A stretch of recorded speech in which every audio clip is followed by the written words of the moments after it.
Here we go. All right. Number 2. Episode 2. Yes, sir.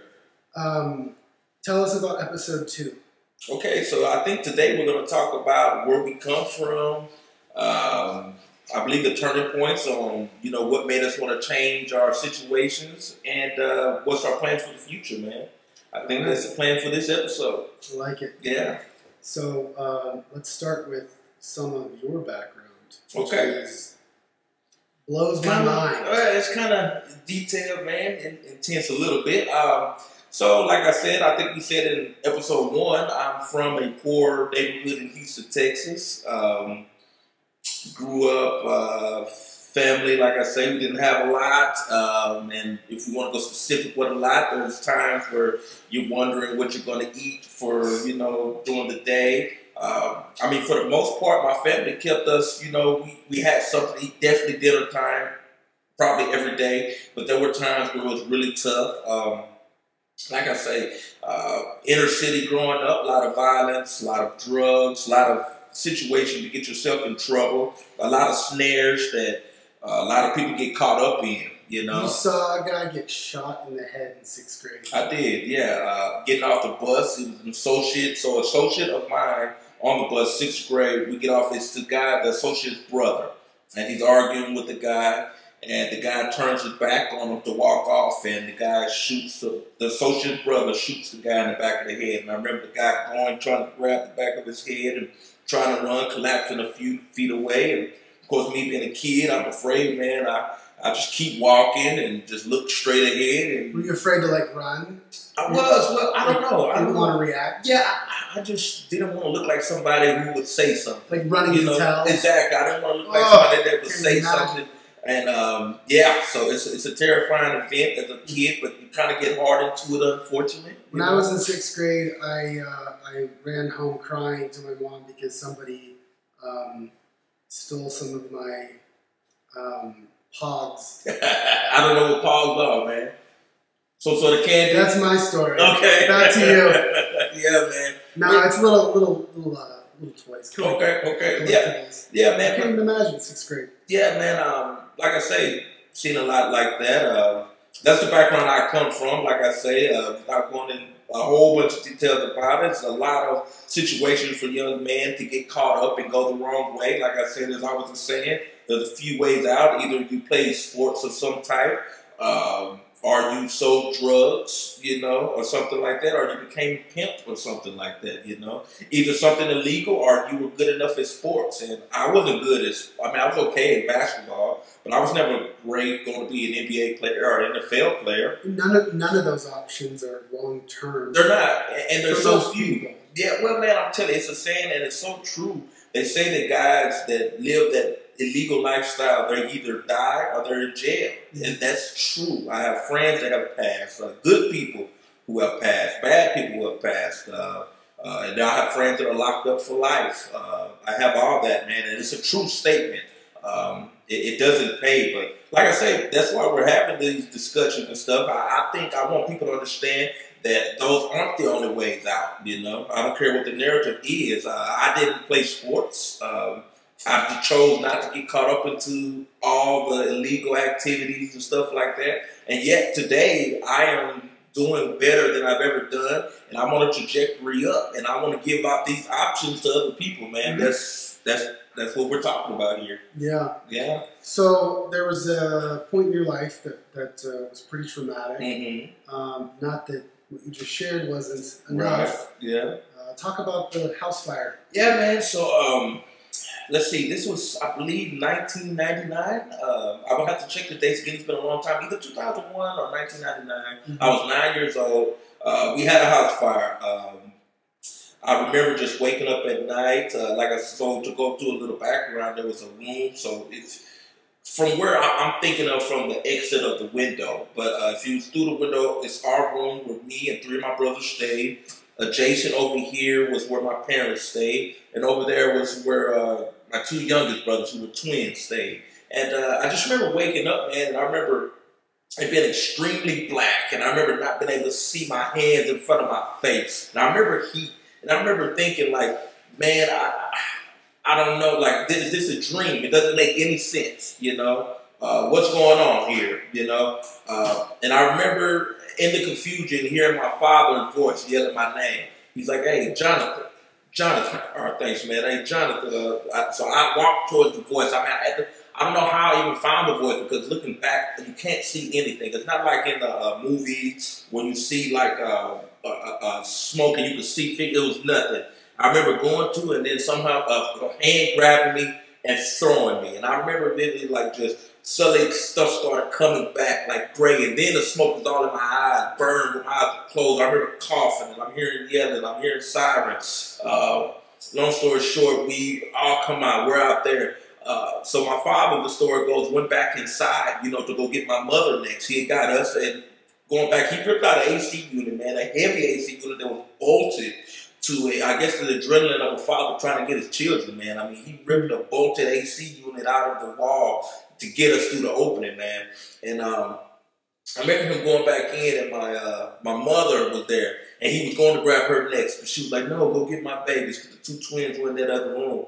And he goes in there, he gets Benjamin, and he tosses Benjamin out the back. But he couldn't find Amos. Story went later that Amos had hid, and I guess he was a kid. They were 21 months old, so they were kids, like real kids. And Amos had hid under the mattress, and so my father couldn't find him, and he passed away. But as my father came back from trying to get them to go get my mother, a dresser that was on fire had fell and pinned my mother, and she was burning under it.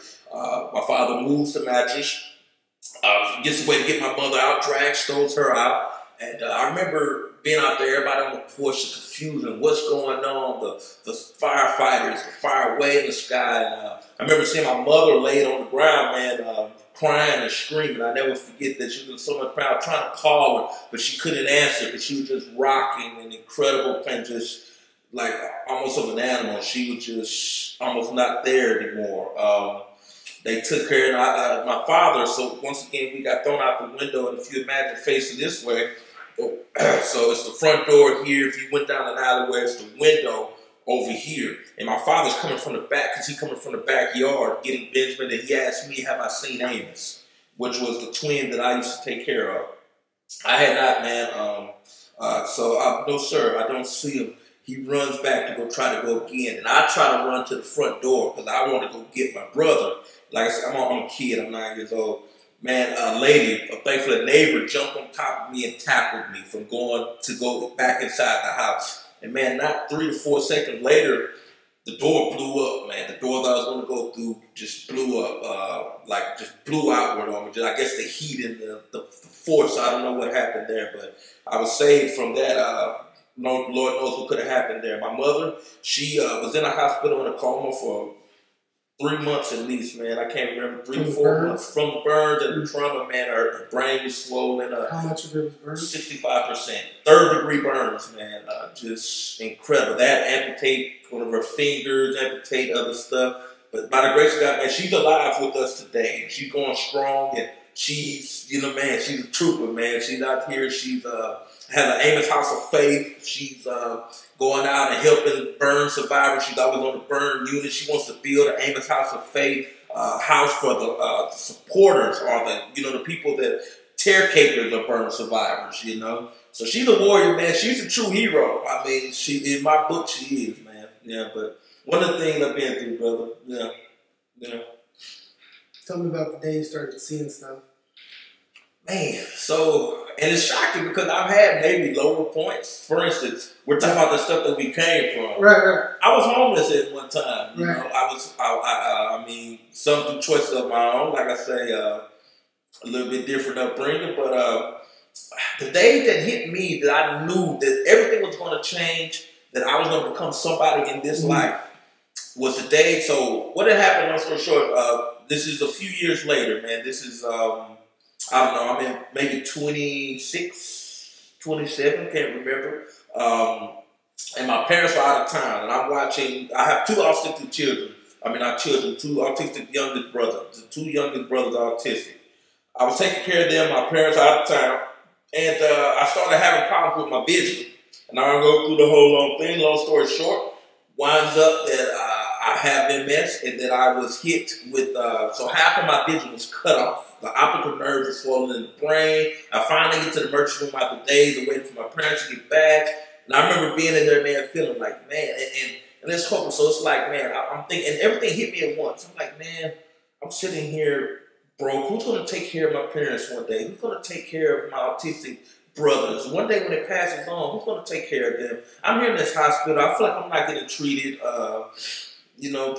I mean, they didn't treat me bad, but I feel like I'm just another guy that kind of toss and, we'll get to you when we get to you. I didn't feel any level of respect or urgency. No, man. And I'm like, man, I want to be somebody one day. I want to be somebody that's worth something. I was like, first off, I know that I am somebody. That's where it started in the mind. And now it's time to change all this. I'm like, I'm finished to go as hard as possible, man. And just that experience, like I said, I've been in lower experience, but I just remember laying in that bed, not knowing if I would get my sight back. You couldn't see? Well, I could barely see. So half of you was, yes, I couldn't see. Yeah, half of you was cut off from me.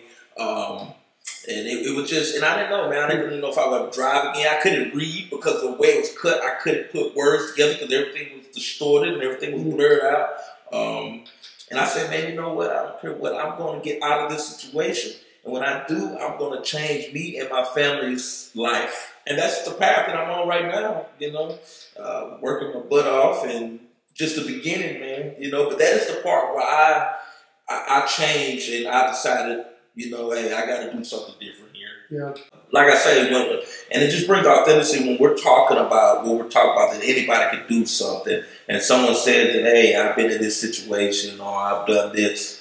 It's coming from someone, as we're talking to you, who have been at the bottom of the barrel, and still finding a way up. And there's nothing special about me. If anything, I would say most people may have more advantages than me, But yeah, man, Sunnyside is not a nice place. What do you think holds people back the most in Sunnyside or in general? I mean, speak to what you know. Yeah, it's a couple of things. One, I don't think that people...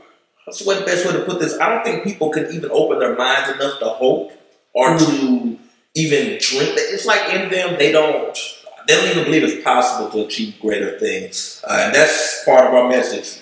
It is possible, but that's one of them. They feel, and they have there's a lot of belief systems that are brought in and a lot of things that are constantly ingrained in people from a younger age of why, whether it's going to some things. If you talk about a lot of young black men, they say that they'll say they're talking about the white people that are in power that they have change on them or they're not going to allow them to do something as if people have time to, do something. It's that, and they just feel like, hey, the rich. It's so many things. It's a lot of sayings, poor sayings. Money is not, the root of happiness, or money doesn't buy happiness, which is missing the point. Not to go off on a tangent, but of course, just money don't buy happiness. But money allows freedom, and freedom allows happiness. That's just point blank. And it's a lot of little things, and a lot of excuses and I will say this too, it's a whole system. If you look out there, like where I'm at, I think it's probably the most concentrated of where all the vices can get you. It's the most concentrated where you'll see liquor stores everywhere, where it's places to basically waste away. Instead of getting your mind together, do better, everything is there for you to go and to, basically smoke away your troubles or drink away your troubles and forget about it instead of doing something better. And then it's predatory places like Ace Checking everywhere. People trying to give people, loan and catching people. They know someone needs something for a bill. Oh man, it's predatory. It's no doubt about it. It's predatory, man. So it's that. It is some systems that's built in a lot because people are business savvy. They know who's going to fall for their nonsense. They know people with money is not going to fall for it. So they go for the people with no money and they prey on that. So you got that, and then a lack of teaching. People aren't taught anything about money. A lot of people don't talk about money. Everything you talk about, everybody even brag about how broke they are sometimes. Really? It's crazy, man. Yeah. What's happening, man? I'm broke with a joke, man. Whatever, laugh, ha, hee, hee, ha, ha. Hey, Interesting. Yeah, it's crazy, man. People don't feel they can do better. That's what I feel like. It is. It's how can I get through the next day, man? And I would say this: sometimes when play bad enough where you're more worried about if you're going to the store and not getting shot at. It's hard to think about trying to, you know, you're not. I mean, come on, you know, you don't think it takes a strong mind, and I think also it takes someone to enlighten people, because everybody's not going to want to hear this message we're talking about. But some people, they just have never heard this. It was interesting. I was with my father. We was switching cars. And I was putting my car in so he could back out so he can go to work. And we saw a young man walking. He looked. You see different people out there. You could tell, like, okay, this guy's up to no good, man. This guy, then you could tell real fast. Yeah. But man, this kid was walking, man. He looked to be maybe 15, and the girl, he was walking with his little sister to school. And you can tell the little sister, and I hate to say, but it is what it is. Like I say, so many sexual predators out there, so many predators that trying to, you know, rob people. You tell me a lot of kids getting pregnant. Oh man, it's crazy. So, but you can tell, like, what you see on the girl's face is fear. She is like, because she's walking, she knows she's walking through dangerous neighborhoods, and her brother's walking. I felt for the guy, but when I looked at his face, he looked like someone that could be touched with something. He didn't look like your typical guy out there. Your typical guy who's up to no good. He's just a young man trying to walk his sister to school. You know, that's all it was. And that's the type of guy that I want to reach, you know, and that's my passion, dude. Like, I want to reach those people, let them know, hey, you're here now, but it's a chance, man. You can change your life, and you can do it. I just want to give them the tools, and we want to get through all that, man. I want to give the tools, how to change the mindset, how to find people outside of the community. Yeah, absolutely, dude. At least find out what he's interested in. Yeah. I feel like education's been deregulated in a way that we are able to pursue our passions and build a business around it. And monetize it. Yeah, absolutely. The sky's the limit on how you want that to look, and who you want to work with, and who you want to hire, and what clients you have, and what your schedule's like. And there's a lot of flexibility. So, it is. You know, any excuse someone has, such as they're taking care of their brothers, or maybe they have to take their mom to the hospital twice a week, you have complete freedom. Absolutely. When you own a business, doing something you're passionate about. Man. It's not so many opportunities. I think it first starts with the desire to want to do something different. And then if you want to, then comes the thirst of knowledge, of figuring out how to do it. That's what I thought for me. I wasn't making much of anything, man. If I did a calculation, I'd probably make less than 10 grand a year. I know, probably a lot less than 10 grand a year trying to live. But you know, I started saving $20 from each paycheck, and that hurt me back then. Just shove $20. But you know what? As I started seeing that, and once you start, I think the mind and maybe the subconscious spirit starts finding ways to improve. Like even ideas and inspirations come up, man. Because I would read, and I had a thirst for knowledge. Like my fun was to sit and read on how can I do better. And I was like, I want to do something from home. I wanted to do something, because like I said, I do have autistic brothers that I take care of, and obviously my parents take care of them too, but I play a big role in that. And I wanted to research, and I started researching. There's all type of ways. I've tried different things. I've failed different things, but the knowledge was born, and as you increase your knowledge and your wisdom, ways just start opening up, you know? And that's at least how it worked for me, man. And the fact that you were dabbling with Amazon is what the guy that got us in touch. Yeah. He knew that's where he connected the dots. And he's not a digital marketing guy. No. But it was just close enough. He knew what type of work ethic I had. Right, that's true. And he knew what was tired. And that's the other thing, man. Once you learn that, man, once you get the work ethic, once you get the desire, you will find a way, you know, and that sounds simple now. We will go much deeper into that, but you will. You're going to find a way, man. Once you get the desire and you change, your situation starts changing. Your situation cannot change until you start changing. And at a certain point in my life, I looked around and I realized that I didn't want the lifestyle of any of these people. Yeah. You know what I mean? No, like, absolutely. I'm the same. You know, just the daily grind, the stress, like yelling at their kids because of this. Yeah. Complaining about not having money. And never having it. Yeah. And for the first time, I think I maybe did expand my horizon to look beyond what's around me and see what else is out there. And I mean, that got me into like Tony Robbins. Yeah. Same. Dale Carnegie. Jim Rohn. Do you do Jim Rohn? I haven't gotten into Jim Rohn. He's excellent. One of the first books I read, and I agree with a lot of the principles. And no, I don't know if I found anybody that I agree with everything, but one of the ones that I really resonated and started, like even the ideas with Dave Ramsey's baby steps, you know, the emergency fund, the save, just the idea, just giving the open, like, man, because back then I wanted, I thought, man, even if I did it slow, like I said, I'm coming from a place where even if I'm rich at 50, that's more than people doing, man. So I was like, man, I like that. So I love some of the beginning steps of that. I want it faster than that though now, But $1 million in 5 years. That's the plan. $1 million in 5 years. Net worth. My goals are different in a way that than monetary. You have different. I've gotten to that point in my life. Like, I am more successful than I ever imagined I would be. That's awesome. That's where I'm going. At any point in my life, right? Like, so it's a weird spot to be in that.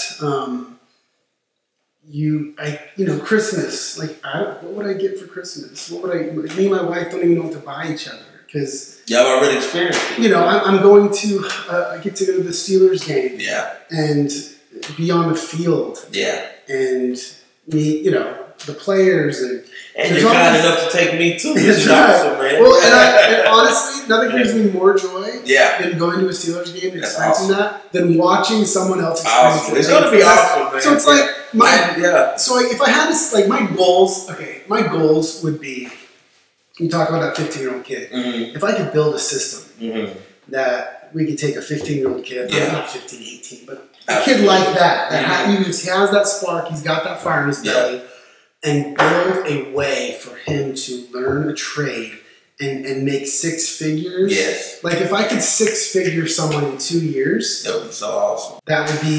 That's my work goal, But So to close things out, what advice would you give to your teenage self? One of the biggest would be, don't care so much about what people think about you. Don't try to be popular. That's my favorite. Yeah, seriously, because they cause us so much stuff. Because of what you think of someone or what you care about someone thinks about you, you go down so many paths that are so destructive. I wish if I go back in the day, man, I would get rid of that and say, hey, become a millionaire by the time you're 25, man. And just understand that life changes. This is not what's ever. It's not going to be like this forever. There's options out there, and to hell with these people that aren't trying to get on track with you. You become different, and someone don't want to do what you want to live like. Leave them in the dust, man. That's what I would tell myself. I would tell myself, and something you said triggered this. I would tell myself that I am no longer going to take advice from anybody who is not in the position where I want to be. Okay. Right? Yeah, that's important. Yeah. If you're taking advice from people in bad situations, you're just going to end up exactly where they're at. Why would you take that's so important, dude. You got someone who's sitting on the street dealing drugs, giving you advice. And they will do it too. How about no? They will give you unsolicited advice. They always want to tell you. And if they're not where I want to be, then I don't want their advice. And like I said, when I noticed that the people I was looking at were not to where I want to be, I looked elsewhere for advice. And that's when I started hooking up with mentors and people that were successful. Absolutely. That's so important. Driving Lamborghinis. Yeah. And owning businesses. Yeah. And as I gravitated toward those people, I own a bunch of houses now. There you go. I don't drive a Lamborghini, but I'm rocking. That's my choice. I'm rocking a Humvee. I love it. And a Humvee is sweet too. It is fun. Yeah. Jonathan drove it today. I drove it, man, and I like it. I'm gonna give me one day. Yeah. Yes. Yeah, man. All right. Wow. All right, brother. Another episode, man. Y'all stay tuned and. More content coming, man, and please be inspired. If y'all have anything, leave something in the comments, Tell us what y'all think, any questions y'all want answered, any background about us, anything y'all would like us to talk about or do, let us know, man. Follow us on the journey. And if anybody's inspired, please let us know. Somebody say something, man. And tell us where you're from, what you're going through, what you want to try to do in your life, and inspire us with your inspiration. Please. Tell us where you want to go. And Absolutely. We'll figure out a way to help you get there. Absolutely, man. Y'all stay strong, man. Yeah, just go from neutral to drive. Okay. And there's a little button on top you push to release it. And then it's just gas and brake. Yes, sir.